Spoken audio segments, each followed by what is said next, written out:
Welcome to scholar physics academy. आपको इस channel पे फिजिक्स की, सिमुलेशन की और स्कॉलरशिप्स की इंफॉर्मेशन दी जाएगी। अगर आप इस चैनल पे न्यू हैं तो चैनल को सब्सक्राइब करें और वीडियो को लाइक करें। शुक्रिया। आज हम पढ़ेंगे जी इलेक्ट्रोस्टैटिक्स एंड कूलम्स लॉ।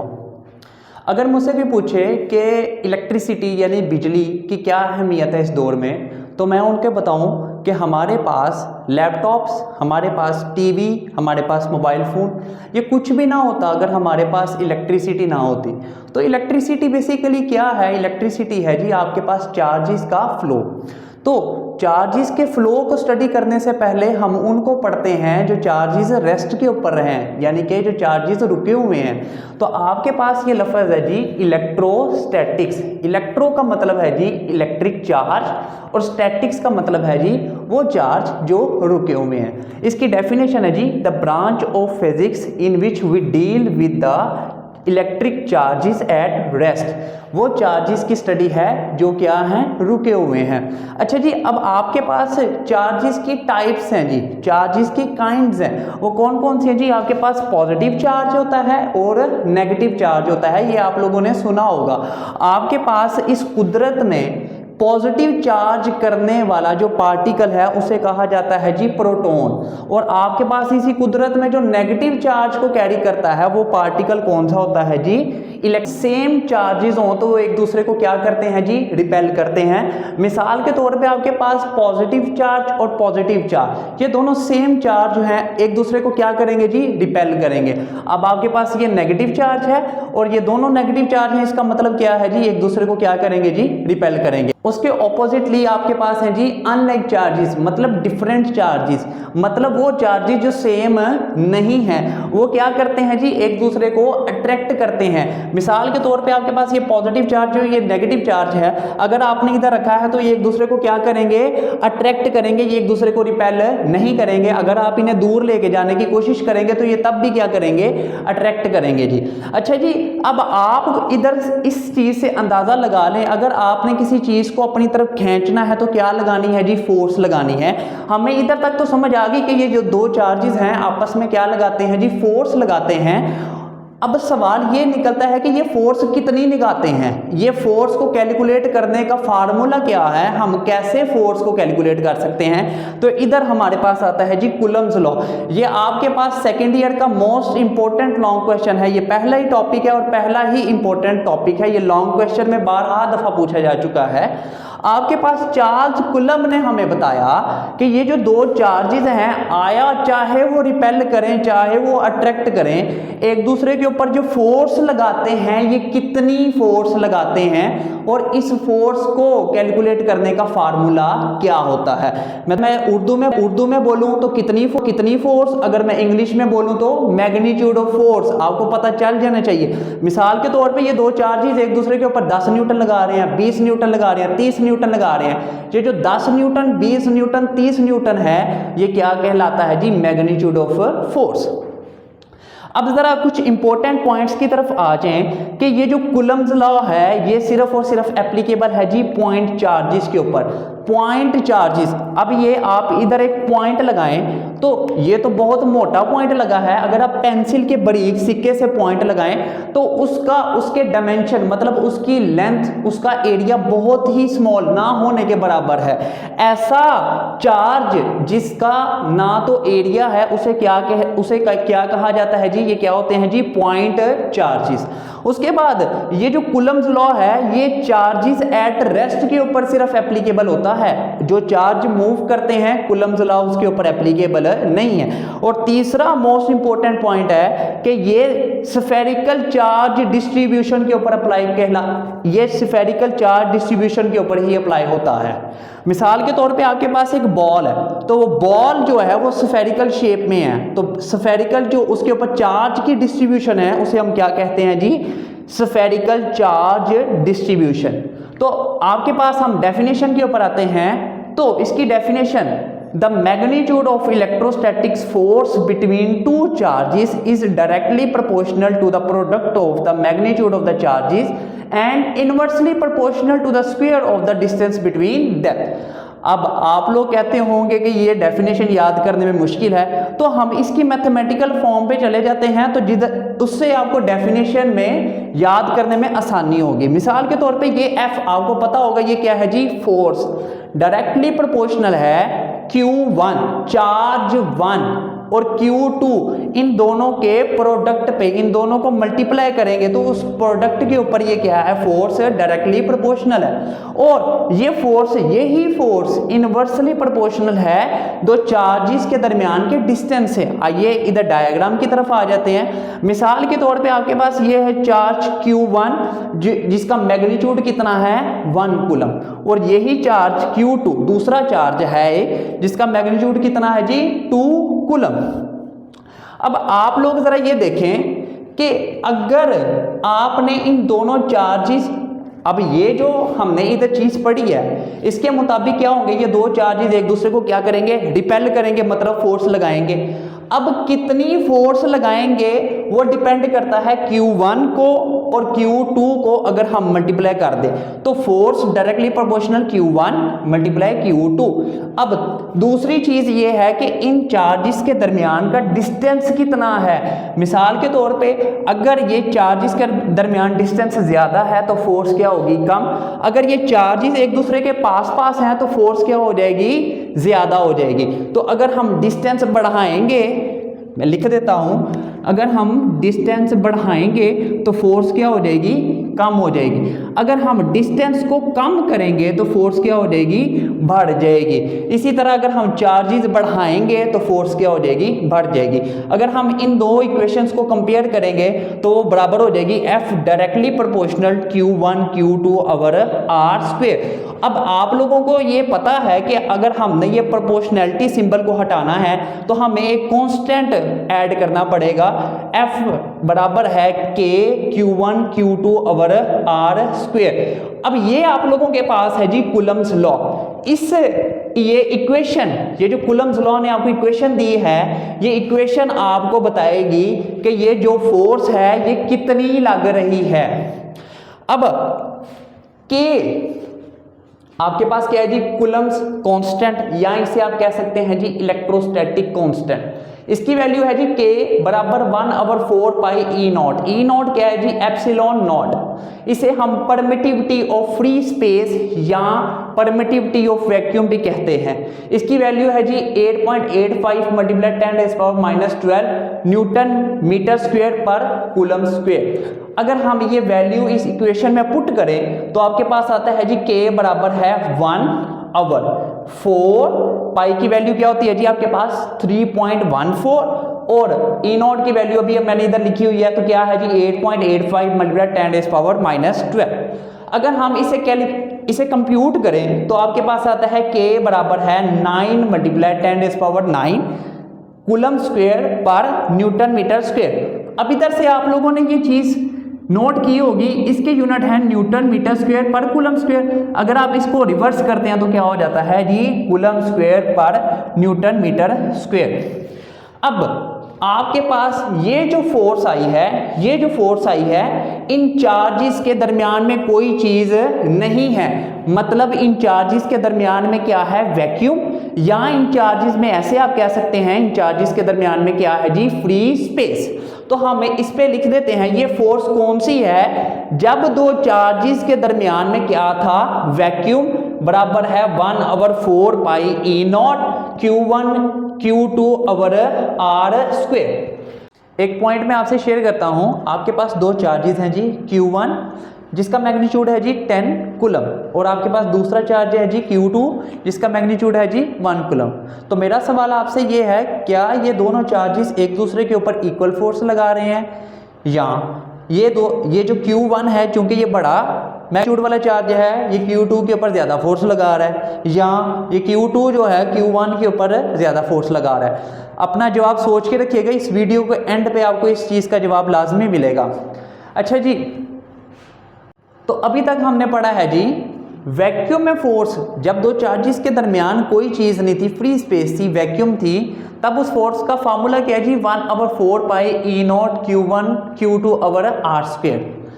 क्या ही होगा जब हम दो चार्जेस के दरमियान एक मीडियम इंसर्ट करेंगे, मीडियम से मुराद है इंसुलेटर या डाइलेक्ट्रिक मीडियम हम इंसर्ट करेंगे। ये आपके पास है जी Q1 जो पॉजिटिव चार्ज है, ये आपके पास Q2 ये दूसरा चार्ज है। अगर हम इनके दरमियान एक मीडियम इंसर्ट कर देंगे तो इस फोर्स के ऊपर क्या इफेक्ट आएगा। तो जब आपके पास फार्मूला जो पहले वैक्यूम वाला था वो था 1/4 पाई E नॉट Q1 Q2/r²। अब आपने सेंटर में रख दिया है जी कोई मीडियम, और अब जो फोर्स का फार्मूला बनेगा वो F मीडियम बराबर है 1/4 पाई E medium Q1 Q2/r²। E medium है वो बराबर है E नॉट और ER के। इस इक्वेशन को इसमें पुट करें तो आपके पास आता है 1/4 पाई E not ER Q1 Q2/r²। अब 1/ER को जरा सेपरेट कर लें और बाकी आपके पास जो था वो बच जाता है 1/4 पाई E नॉट Q1 Q2/r²। अब इधर से आप कुछ नोटिस करें कि ये फार्मूला तो वही बन गया है इधर से लेके इतना जो हमने वैक्यूम की फोर्स का निकाला था। तो हम F मीडियम बराबर है 1/ER मल्टीप्लाई, इसकी जगह पे क्या आ जाएगा जी आपके पास F वैक्यूम। तो हमारे पास जो फाइनल इक्वेशन बनी वो थी F मीडियम बराबर है F vacuum divided by ER। अब जरा सोचें, अगर हम किसी चीज को किसी चीज से डिवाइड करें तो रिजल्ट क्या आता है, छोटा आता है। अगर किसी चीज को मल्टीप्लाई करें तो रिजल्ट क्या आता है, बड़ा आता है। तो आपके पास ये फोर्स जो वैक्यूम में थी इसके साथ डिवाइड हो रहा है ER। मतलब ये है कि जो इसका रिजल्ट है वो F मीडियम है, वो वैक्यूम वाली फोर्स से क्या होगा, कम होगा, छोटा होगा। मतलब कि जो फोर्स मीडियम इंसर्ट करने के बाद हमने कैलकुलेट की और जो फोर्स वैक्यूम में थी जो हमने कैलकुलेट की, तो वैक्यूम वाली फोर्स जो थी वो ज्यादा थी, और जो जब मीडियम इंसर्ट कर दिया तो वो फोर्स में क्या आ गई जी, कमी आ गई। तो इधर से आप ये इक्वेशन भी लिख सकते हैं ER बराबर है F vacuum divided by F medium. अब जरा ये देखिएगा, फोर्स ऊपर भी फोर्स है और नीचे भी क्या है, फोर्स। तो ऊपर भी न्यूटन नीचे भी न्यूटन, तो ER का यूनिट क्या होगा जी, कोई भी यूनिट नहीं होगा। कुछ इंपॉर्टेंट आपके पास वैल्यूज जो MCQs में आती हैं, अगर वैक्यूम की ER पूछा जाए तो वो क्या होता है जी 1, एयर का पूछा जाए तो 1.0006, टेफ्लॉन का पूछा जाए वो क्या होगा जी 2.1, और वाटर का क्या होगा जी 78.5। अब हम पढ़ेंगे जी कूलम्स लॉ का third part, vector form of Coulomb's law. Suppose करें हमारे पास दो चार्जेस हैं जी Q1 प्लस Q1 और प्लस Q2।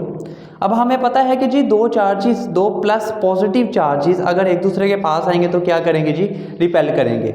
ये दोनों लाइक चार्जेस हैं तो ये दोनों क्या करेंगे, एक दूसरे से रिपेल करेंगे। रिपेल करने से मुराद क्या है जी, एक दूसरे के ऊपर क्या लगाएंगे, फोर्स लगाएंगे। तो अब ये जो Q1 चार्ज है ये Q2 के ऊपर क्या लगाएगा जी, फोर्स लगाएगा। अब फोर्स जो होगी वो क्या होगी, F21। ये 2 पहले इधर पहले कौन सा वर्ड आएगा जी, 2 आएगा, 1 आएगा, इधर आएगा जी 2 आएगा। लग किसके ऊपर रही है जी, चार्ज 2 के ऊपर, तो हमने इधर क्या लिख दिया जी 2। लगा कौन रहा है जी, चार्ज 1।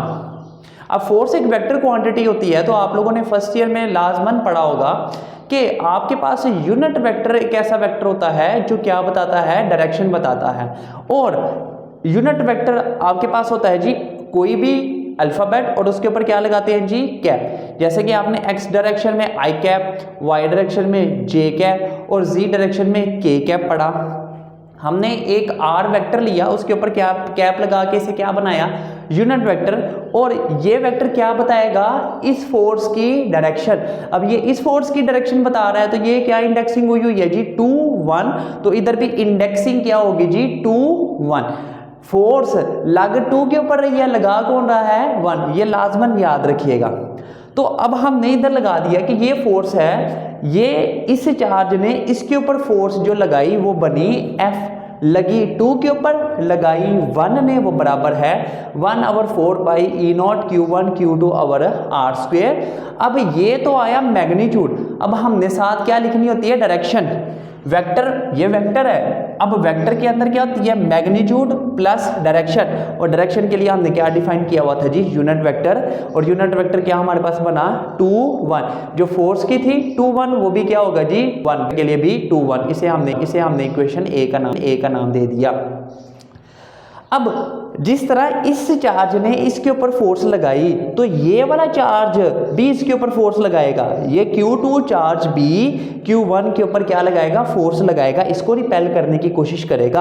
अब फोर्स लग किसके ऊपर रही है, चार्ज 1 के ऊपर, और लगा कौन रहा है, चार्ज 2। तो हमारे पास जो फोर्स बनी वो क्या बनी, F वेक्टर 1 2, और डायरेक्शन बताने के लिए उसी तरह जी यूनिट वेक्टर, और यूनिट वेक्टर के सेम इंडेक्सिंग क्या होगी जी, जो फोर्स की इंडेक्सिंग थी 1 2, यूनिट वेक्टर की भी इंडेक्सिंग क्या होगी जी 1 2। अब हम ये फोर्स का एक्सप्रेशन लिखते हैं, F12 बराबर है सेम एज इट इज सारा 1/4 पाई E0 Q1 Q2 over R square. लेकिन अब यूनिट वेक्टर, ये यूनिट वेक्टर था इस फोर्स का 2 से 1 तक, अब ये यूनिट वेक्टर है इस फोर्स का जो है 1 से 2, क्या है 1 से 2। अब इसको हमने इक्वेशन डी का नाम दे दिया। अब अगर आपको याद हो तो आपने पढ़ा था, अगर एक वेक्टर ए है वो उसकी डायरेक्शन इस तरफ है, तो अगर हमने ऑपोजिट उसकी डायरेक्शन करनी है तो उसके साथ क्या आ जाएगा जी -a।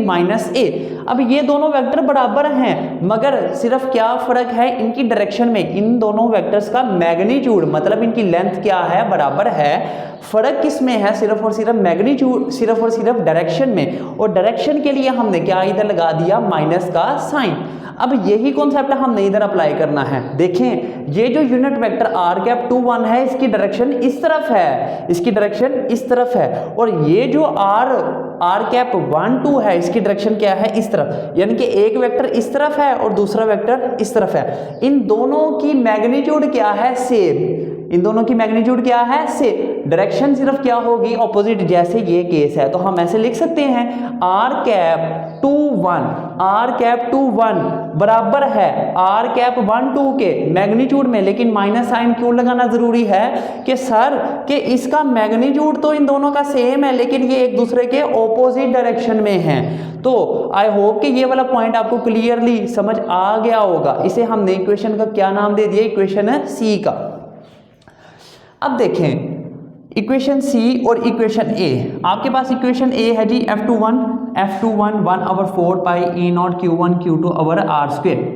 अब r⁻21 है तो r⁻21 इस इक्वेशन को देखते हुए r⁻21 की जगह हम क्या लगा सकते हैं, -r⁻12। तो हमने r⁻21 की जगह क्या लगा दिया, -r⁻12। अब ये माइनस का साइन बाहर निकाल लें, आपके पास ये इक्वेशन बच गई। तो F21 बराबर किसके है, -1/4 पाई E0 Q1 Q2 over R square, साथ क्या आ गया r⁻12। और इधर जरा देखिएगा आपके पास ये जो B वाली फोर्स बनी, जो फोर्स 1 के ऊपर लग रही है, 2 जो लगा रहा है 1 के ऊपर, वो है 1/4 पाई E0 Q1 Q2 over R square, और इधर क्या है r⁻1 से 2। तो इधर भी आपके पास क्या आया जी r⁻1/4 पाई E0 Q1 Q2 over R square, इधर भी क्या आया r⁻12।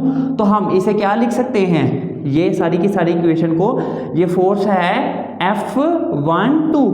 अगर इधर से अगर आप देखें तो ये फोर्स आपके पास क्या बनी है, F12। तो हम इस इक्वेशन से डिडक्ट कर सकते हैं कि F21 is equal to F12, यानी कि आपके पास ये वाला चार्ज जो इसके ऊपर फोर्स लगा रहा है वो है F21, और ये चार्ज जो इसके ऊपर फोर्स लगा रहा है वो क्या है, F12। ये दोनों फोर्सेस आपस में क्या हैं, बराबर हैं, सिर्फ फर्क किसका है, डायरेक्शन का। जैसे हमने ये पढ़ा, ये दोनों क्या हैं, बराबर, फर्क किसका, डायरेक्शन का। ये भी दोनों आपस में बराबर हैं लेकिन क्या फर्क है जी, डायरेक्शन का।